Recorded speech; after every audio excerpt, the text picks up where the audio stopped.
So I've been telling Kevin this idea a long time about what to do when your prospect ghosts you. So I just wrote this fantastic article. Stephen slapped his name on it, and it's called, all right. Kevin's got a lot of experience being ghosted in a dating sense. But I'm Steven. And I'm Kevin. In today's episode of the Steven and Kevin Show, We're going to discuss what to do when a prospect ghosts you and some New Year's resolutions for each other.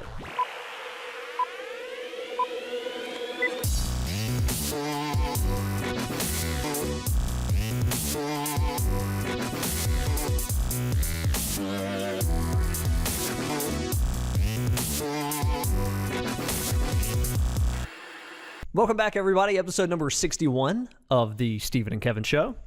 Today we've got an interesting topic, really linked to the idea of pipeline management. Yeah, this is going to be a fun topic. We're going to talk about what to do when a prospect ghosts you, which is basically they stop responding to you. Before we get into that today, we're going to talk a little bit about, New Year's resolutions, and we decided that it'd be kind of fun to give each other New Year's resolutions. So, Steven, I think you had all of 30 minutes to think about a resolution for myself. I feel like I've been set up for this. When Kevin walks into my office and he's like, hey, man, I got a good idea to kick off the show today. We should give New Year's resolutions to each other. So I'm like, yeah, I'll take the bait, but something tells me you already have something planned here. I heard it on a radio show. I thought, hey, that's a really clever idea. We should do it for our show. So we just came off, if you caught last episode, I talked with Matt Oxley about mindset, goal motivation, New Year's resolution. Much of that advice was aimed at Kevin. So I'm out on paternity leave, and I become the brunt of all the jokes. But in general, I think I typically am the brunt of a lot of jokes. No, by the way, it's so much easier being back. It's so much easier being in the office and working than it is to be at home with a newborn and with kids. So hats off to parents who work at home, and that, to me, I'm like at work now, and it feels like I'm on vacation. Yeah, it's pretty nice. Have a cup of coffee, talk to other adults. Exactly. So, anyway. Well, lay it on me, Kevin. What can I be doing better this year? Well, glad that you asked, Steven. So, I have a little folder here. Steven's personnel folder. Oh, boy. And yes, you have been set up, my friend. Let's take a look here. So, start with some New Year's resolutions for Steven here.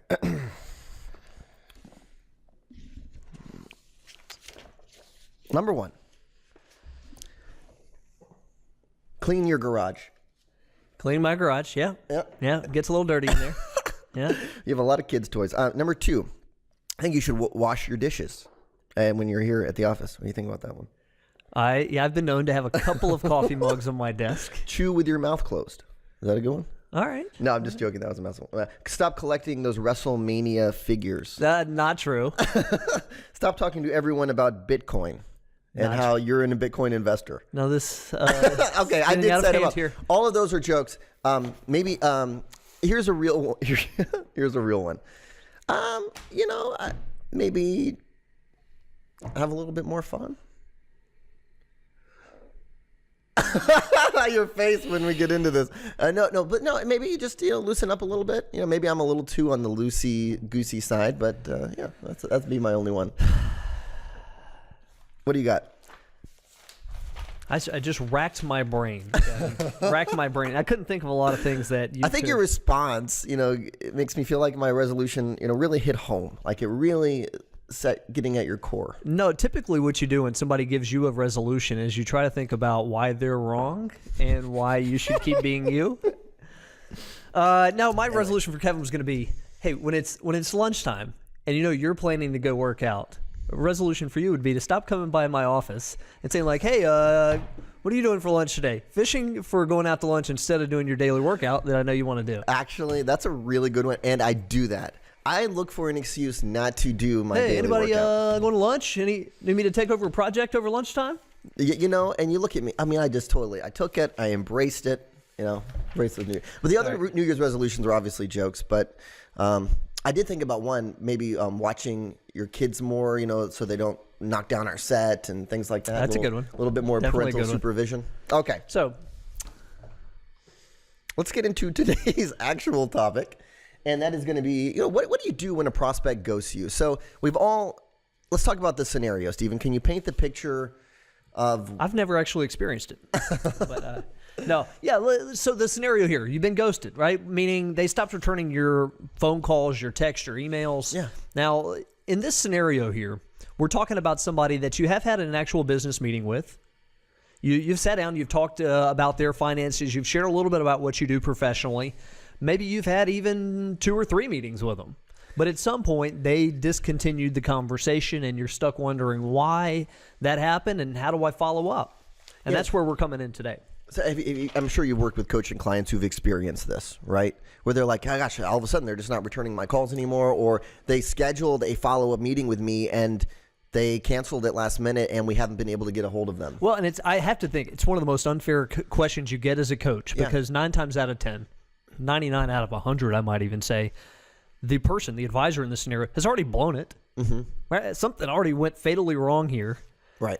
And you're being asked, hey, I've been tracking this guy down for a long time now. I've been trying to call. What do I do now? It's like, what am I going to tell you that's going to help you resurrect this opportunity, knowing that it's already blown? That's interesting to think about preventative versus prescriptive measures. And right now we're talking about like prescription of you have the scenario, how do you deal with it? We'll talk about preventative later. Yeah. So let's say it is what it is. You've met with this person, and you're now scratching your head as to why they're not returning your call. So you've met. Let's say hypothetically, Kevin, you and I meet. I'm the advisor. You're the prospect. We meet. I follow up with you, and I try to set a secondary appointment with you. I don't really hear anything back. Yeah. I check in with you the following, maybe a few days later, maybe a week later. Hey, Kevin, I hadn't heard from you. Let's get some time on the calendar. What works for you? Still keep ghosting you. Didn't hear anything back. And by the way, this could be by telephone. This could be by email. Doesn't matter. Ghosted nonetheless. Let's say I reach out to you again, and it's becoming evident that Kevin is just not that into me. Right. Right? Kevin is blowing me off for whatever reason. What do I do at that point? I've got a couple of options. I could follow up with him for the rest of my life. And some advisors do that. Right. And probably ruin my positioning. I think that's a good point. So, I mean, let's think about why someone does it in the first place. Like, so why would I be doing that? Mm-hmm. Well, one, I could, and I think this is probably the most common, is I'm just avoiding confrontation. Maybe I decided I really don't want to work with you, but I don't want to tell you, hey, I'm not going to work with you, Stephen. So I'm just hoping that over time you give up. Mm-hmm. That could be one option. Yeah. Right. Second option could be that I haven't made my decision yet. Mm-hmm. I could be interviewing a couple different advisors. I haven't really come to a decision, so I'm not sure which direction exactly I want to go. Mm-hmm. Third option is I could have some life event going on and something else that's on my mind, and I put this on the back burner for just a moment in time. Yeah, maybe you're moving. Maybe you had an illness in the family. Exactly. Pipe burst. So after 3 of those follow-ups, right, then we're going to move into one of these strategies, and we'll walk you through each one. And I think your strategy depends upon your personality and probably the relationship you have had with that person to date. Yeah, but your objective is uncovering the truth. I love that. I want to know why. Why are you not responding to me anymore? We had a good meeting. Was it something I said?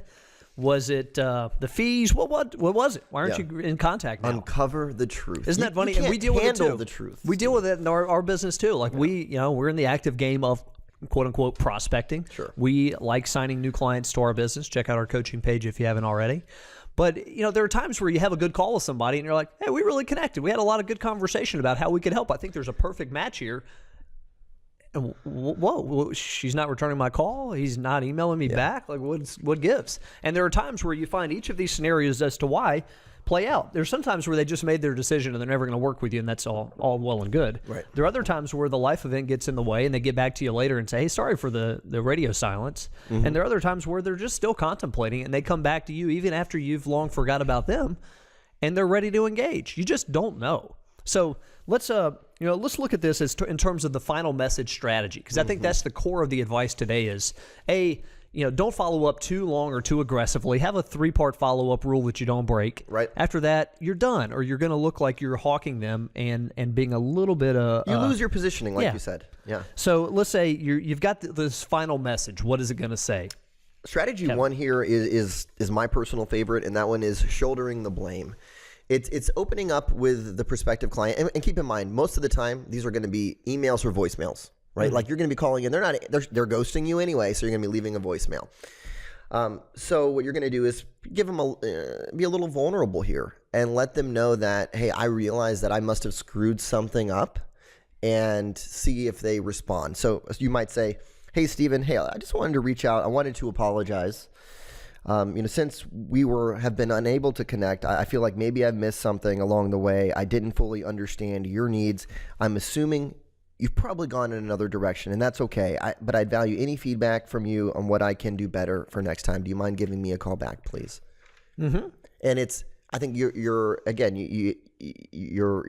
pacing, your delivery has to be genuine there. Like, hey, look, I realize that I must have screwed something up here. I think the first line's really important too. You got my attention, Kevin, when you started out by saying, I just want to apologize. Because I immediately, when I hear your voice on that message again, I'm immediately starting to write you off, but then I hear that line and maybe that gets my attention. Well, yeah, that's true. So that's what, and look, maybe they call you back and say, hey, look, no, I have this going on. It happens. Absolutely. Yeah. Definitely. The second strategy we'll share with you today is just the takeaway. You pull it back on them a little bit. You might say, hey, just a final message here to say, I know you're busy, really think we can help, and I'm going to leave the ball in your court to just get back at us at your convenience. I think what that also does, even if they don't respond, is it gives you some closure as well, right? It tells you that I've decided at this point that I'm not going to follow up anymore. Yeah, we're not having a lot of false life in our pipeline of people that I've reached out to 7 times. That's right. And they've never gotten back to me. That's not a real prospective client. Yep. Strategy number 3, and we call this one time is money. And this is one where I feel like it's more appropriate for someone who has more of a dominant style personality, and you're going to kind of call them out a little bit. So I think you have to be careful with this one, but we'll give you the script. And this says, hey, Stephen, hope all is well. Look, I don't want to keep contacting you if this isn't a priority right now. In my experience, I've noticed that people have a tendency to procrastinate when it comes to their finances, and it can cost them financially. If this project makes it back to the top of your to-do list at some point, please reach out to me directly. Wish you the best. That's it. It's more direct, and it is kind of calling them out. Yeah. Hey, if you're procrastinating on it, that's your problem. I'm here when you're ready. Yeah, that's exactly right. So you have to pick your own style for doing it, but the main point here is that you have the 3-part follow-up. After that, you give some sort of closure to the process, and like you said, Stephen, your objective here is to uncover the truth. Right. So, I'm going to go work on loosening up. Say another resolution I have is taking feedback a little more positively. I like when I give you your feedback on loosening up, how you get real tight. I did too. And, I'm going to go to the gym today. I'm about to go work out. I'm going to go to the gym. I'm doing some reps there. I'm going to loosen it up. Do you want to do lunch today instead? No. No, I'm not doing lunch. All right, cool. This is why you don't give your coworkers New Year's resolutions. You just make your own, Mine was good. I thought mine was pretty good. So anyway, thanks for joining us today. If you have a question, you can always use a hashtag Ask Stephen and Kevin on Twitter or on Instagram. We're happy to feature some questions for 2018 on the show.